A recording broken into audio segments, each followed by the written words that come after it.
কাঠবিড়ালি কাঠবিড়ালি কলা তুমি খাও, কোন কলা খাও তুমি বোঝার উপায় নাই।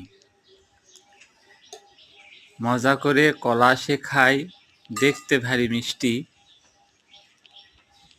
কেমন করে আল্লাহ তাআলা করেছে এই প্রাণী সৃষ্টি। মজা করে খায় সে, মিষ্টি করে তাকায়।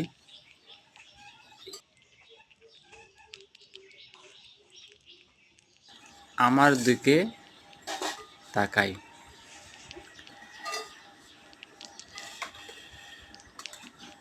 প্রাণীটা সুন্দর না?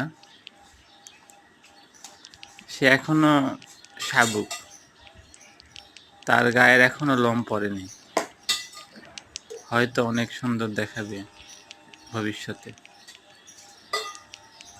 সবাই ভালো থাকুন, সুস্থ থাকুন, এই কামনায় আজকে সেই পর্যন্ত শেষ করছি।